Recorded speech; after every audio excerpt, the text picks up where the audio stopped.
All right. Good evening, fellow Toastmasters, Madam President, honored guests. We all have something in common. We are here to improve our communication skills. We are here to enhance our leadership qualities. We are Toastmasters. We're in the speech business.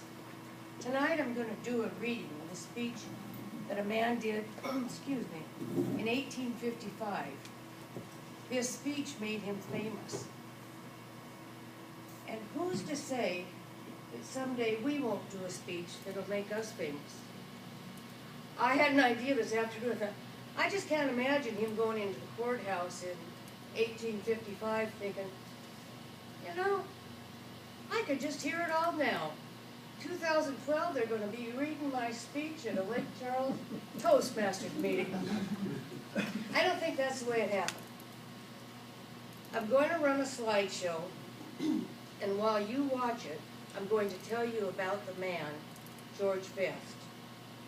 When I finish talking about him, the slideshow will still be running, and I will segue into a tribute to a dog, the speech that he wrote and delivered that made him famous. Mikey is my technician, my friend.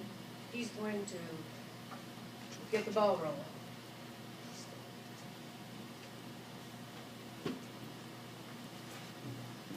Oh, there he is. There's our man.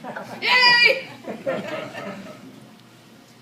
George Graham Best was born in Kentucky. I'm sorry, baby. And moved to Missouri. He was known as a masterful orator. He was both a politician and a lawyer. A man named Burton hired Best to represent him and his dog, Old Drum, in a case against a man who shot his dog. Oh. Best took the case, represented Burton, whose hunting dog had been killed by a sheep farmer. The farmer had previously announced his intention to kill any dog found on his property. Burton was suing for damages in the amount of $50. Remember, this is 1885. Some of you weren't even born yet. Some of us. During the trial, Best stated that he would win the case or apologize to every dog in Missouri.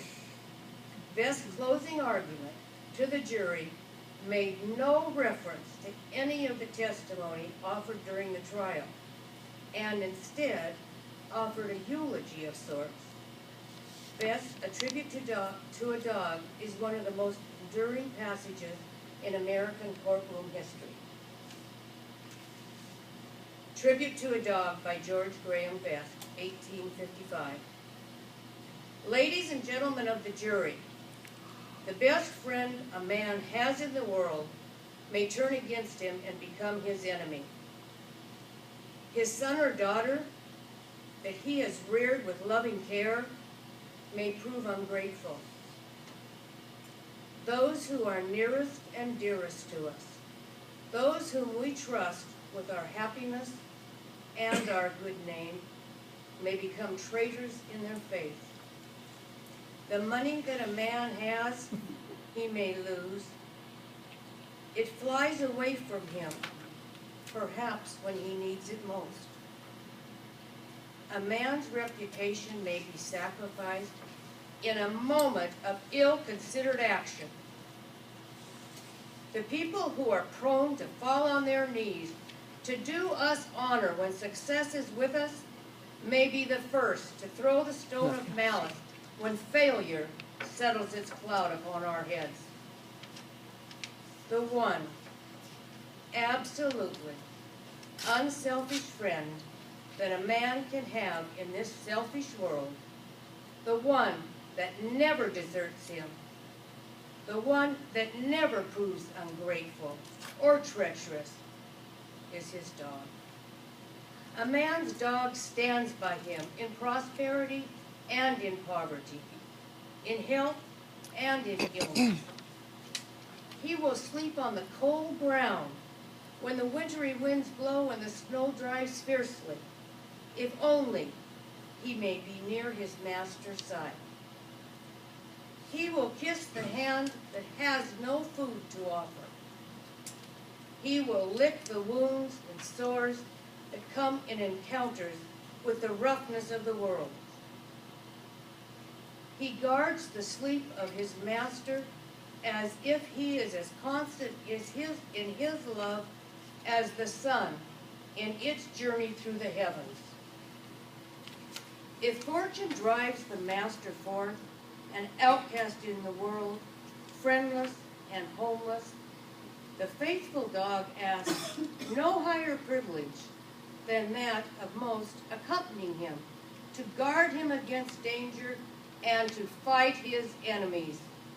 And when the last scene of all comes and death takes his master in its embrace and his body is laid away in the cold ground, no matter if all other friends pursue their way, by the graveside the noble dog will be found. His head between his paws, his eyes sad, but open in alert watchfulness, faithful and true, even in death. Ladies and gentlemen, tonight, while you are here with people who share your passion for communication, take a moment and look for the George vest inside of you. And I have some handouts for you.